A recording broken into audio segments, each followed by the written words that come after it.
নমস্কার দর্শক বন্ধুরা, রেপ স্পোর্টস বাংলার পর্দায় আপনাদের সকলকে আরেকবার স্বাগত। আমি রাহুল, আর এই মুহূর্তে আরেকটি গুরুত্বপূর্ণ আপডেট নিয়ে চলে এসে আপনাদের সকলের সাথে শেয়ার করব বলে। বছরের শেষ, নতুন বছরে পা দেওয়ার আগে এখনো পর্যন্ত ভারতীয় ফুটবল ঘিরে যে অনিশ্চয়তা সেটা কাটেনি।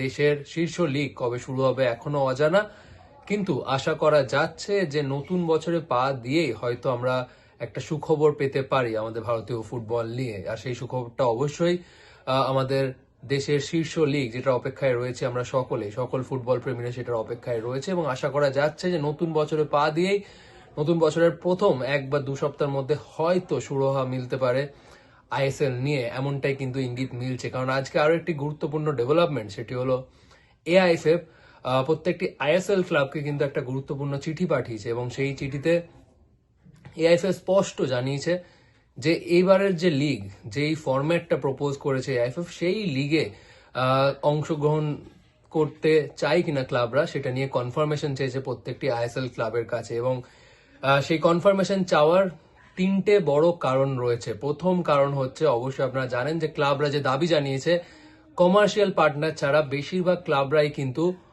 তারা সিদ্ধান্ত নিচ্ছে তারা এবারের লিগে খেলতে রাজি নয় কমার্শিয়াল পার্টনার ছাড়া। কারণ অবশ্যই লিগের একটা খরচ রয়েছে, বড় অ্যামাউন্ট খরচ রয়েছে, এবং তার সাথে আরো যে ব্রডকাস্ট ফি, আরো অনেক যাবতীয় যা খরচা রয়েছে। অলরেডি যেহেতু ক্লাবরা অনেক লস করেছে এবছর, সুতরাং এরপর আর ফাইন্যান্সিয়াল কোনো বার্ডেন নিতে চাইছেন না তাদের নিজেদের ঘাড়ে, এবং সেই কারণে তারা এআইএফএফ এর কাছে দাবি জানিয়েছে যে উইদাউট কমার্শিয়াল পার্টনার বা লং টার্ম রোড ম্যাপ তারা এবারের লিগেও অংশগ্রহণ করতে চান না। কারণ এবারের লিগে না খেললে বরঞ্চ তাদের জন্য ভালো হবে, যদি খেলে লিগে বরঞ্চ তাদের বেশি ক্ষতি হবে যদি না খেলে তার থেকে।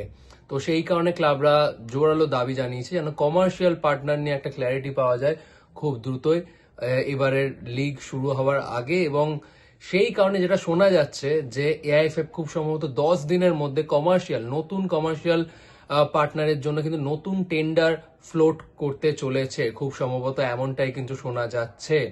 সুতরাং এটা খুবই গুরুত্বপূর্ণ আপডেট, এবং সেই কারণে এআইএফএফ কিন্তু ক্লাবদের কাছ থেকে কনফার্মেশন চেয়েছে যে প্রত্যেকটা ক্লাব পার্টিসিপেট করতে রাজি কি না, এবং তারপর সেই মতো কিন্তু এআইএফএফ কমার্শিয়াল পার্টনারের জন্য টেন্ডার ফ্লোট করবে। অবশ্যই সেই টেন্ডারের প্রথম ক্লজটা সেটা 20 বছরের জন্য কিন্তু এগ্রিমেন্ট হবে, এবং এআইএফএফ কিন্তু ওনারশিপ থাকবে, লিগের ওনারশিপ কিন্তু এআইএফএফ এর কাছে থাকবে, বাট অবশ্যই মেজরিটি শেয়ার হোল্ডার, যেটা অলরেডি আপনারা জানেন according to the new proposal 60% share holder কিন্তু যে একজোট ক্লাবেদের জন্য থাকবে। সুতরাং মেজরিটি শেয়ার হোল্ডার কিন্তু থাকবে ক্লাবদের কাছে।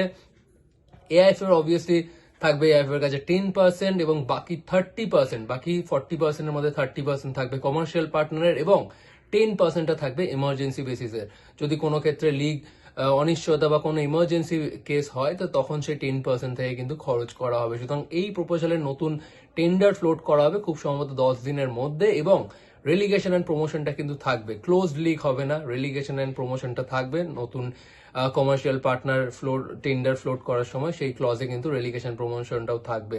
সুতরাং ক্লাবদের যে দাবি কমার্শিয়াল পার্টনার, সেটা হয়তো নতুন বছরে হয়তো সেটা নিয়ে একটা সলিউশন মিলতে পারে। এবার দ্বিতীয় যে কারণটা, যে কারণে ক্লাবদের কাছে কনফার্মেশন চেয়েছে আইএফএফ, সেটি হলো যে 2 জানুয়ারি কিন্তু স্পোর্ট মিনিস্ট্রির কাছে একটা রিপোর্ট পাঠাতে হবে এআইএফএফ কে, যে এতদিন তারা যে মিটিং করলো, এতগুলো মিটিং আমরা যদি দেখি 20 ডিসেম্বর থেকে প্রত্যেক দিনই প্রায় কিন্তু মিটিং হয়ে এসছে এআইএফএফ এবং ক্লাবদের মধ্যে, বৈঠক হয়ে এসছে দিনের পর দিন।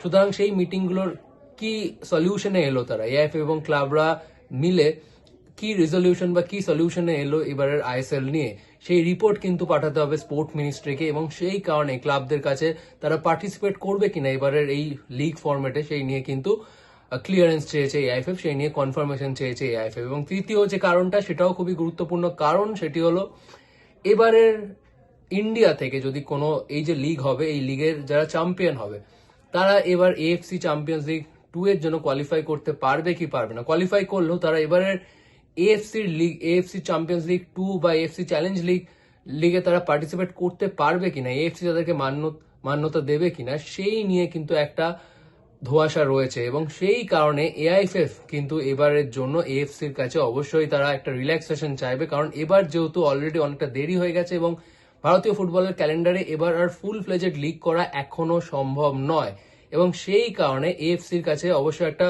রিটেন চিঠি পাঠাবে এআইএফএফ এবং সেখানে তারা জানাবে যে এবছর তাদের লিগের ফরম্যাট এমন এবং এই ফরম্যাটে যদি খেলা করা হয় তাহলে অবশ্যই 19টার বেশি ম্যাচ করা সম্ভব নয়, কিন্তু যেটা এএফসির ক্রাইটেরিয়া ম্যাচ করছে না, সুতরাং সেই ক্ষেত্রে এএফসি যেন তাদেরকে একটা এক্সেমশন দেয়, একটা রিল্যাক্সেশন দেয় 1 বছরের জন্য, সেই রিকোয়েস্টটা কিন্তু এআইএফএফ পাঠাবে। কিন্তু তার জন্য এআইএফএফ এর কাছে একটা ক্ল্যারিটি দরকার যে কতগুলি ক্লাব পার্টিসিপেট করছে এবছরের লিগে, এবং সেই কারণে কনফার্মেশন চাইলো এআইএফএফ।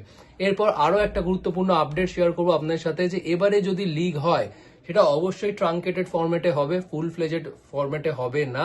সুতরাং সেই ট্রাঙ্কেটেড ফরম্যাটটা কেমন হতে পারে? এখনো পর্যন্ত লেটেস্ট যেটা খবর, এই যে বৈঠকের পর বৈঠক হচ্ছে, রিসেন্ট লেটেস্ট বৈঠকে যা খবর মিলছে যে ক্লাবরা কিন্তু প্রেফার করছে একটা সিঙ্গেল সেন্ট্রালাইজ ভেন্যুতে লিগ করা হোক যাতে খরচটা আরো কমে যায়। প্রথমে 2টি সেন্ট্রালাইজ ভেন্যু ফিক্স করা হয়, কলকাতা এবং গোয়ার বাম্বলিম স্টেডিয়াম, ফতোরদা স্টেডিয়াম, কলকাতাতে কল্যাণী স্টেডিয়াম, কিশোর ভারতী স্টেডিয়াম এবং বড় ম্যাচের ক্ষেত্রে যুব ভারতী স্টেডিয়াম। এই সমস্ত কিছু কিন্তু ঠিক করা হয়েছিল, কিন্তু আপাতত যেটা শোনা যাচ্ছে ক্লাবরা প্রেফার করছে যেহেতু কলকাতা আর গোয়া মিলিয়ে যদি লিগ করা হয় তাহলে খরচ 60 কোটিও পেরিয়ে যেতে পারে, যে এই খরচটা বহন করতে চাইছে না ক্লাবরা, এবং যাতে আরো খরচ কমিয়ে দেওয়া যায় সে কারণে ক্লাবরা প্রেফার করছে তাহলে একটা সিঙ্গেল ভেন্যুতে লিগ করা হোক। আমি বলছি না যে এমন ভাবে হতে চলেছে, বাট অ্যাজ অফ নাও যেটা লেটেস্ট নিউজ, ক্লাবদের মধ্যে বৈঠকের মধ্যে এটা শোনা যাচ্ছে যে তারা প্রেফার করছে তাহলে সিঙ্গেল ভেন্যু গোয়াতেই লিগ করানো হোক যাতে অনেকটা খরচ কমিয়ে দেওয়া যায়। অবশ্যই গোয়াতে 6টা মতন ট্রেনিং গ্রাউন্ড রয়েছে, গোয়াতে 2টি স্টেডিয়াম রয়েছে, Fatorda stadium, Bambolim stadium.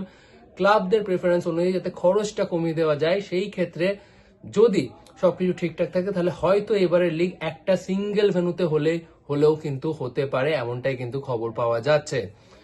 Obviously আমরা আর কিছু ঘন্টা বাদেই নতুন বছরে পদার্পণ করব এবং অবশ্যই এই 24 ঘন্টা কিন্তু খুবই গুরুত্বপূর্ণ, কারণ এআইএফএফ কিন্তু ক্লাবদেরকে 24 ঘন্টা সময়সীমা বেঁধে দিয়েছে এবং তার মধ্যে এআইএফএফ কে জানাতে হবে যে ক্লাবরা এবারের যে প্রপোজড লিগ যেটা এআইএফএফ পাঠিয়েছে তাদেরকে যে পেশ করেছে ফরম্যাটটা, সেই লিগে তারা অংশগ্রহণ করতে রাজি কি রাজি নয়।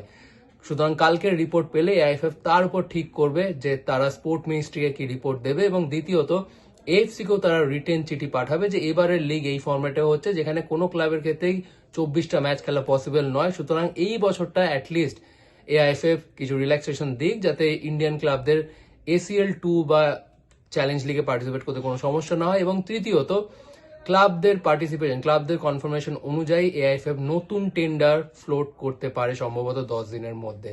সুতরাং অ্যাজ অফ নাও এটাই গুরুত্বপূর্ণ আপডেট রিগার্ডিং আইএসএল। এরপর আবারও যখন কোনো আপডেট আসবে অবশ্যই চলে আসবো ভিডিও বা লাইভে আপনাদের সাথে সেই আপডেট শেয়ার করতে। বাট অ্যাজ অফ নাও বিদায় নিচ্ছে, হ্যাপি নিউ ইয়ার, নতুন বছর খুব ভালো কাটুক এবং স্পেশালি আশা রাখবো যে আমাদের ফুটবল ফ্যান্সদের জন্য যেন একটা সুখবর মেলে নতুন বছরে। তো এখানেই শেষ করছি এই ভিডিও, আবার আপনাদের সকলের সাথে দেখা হচ্ছে পরবর্তী ভিডিওতে।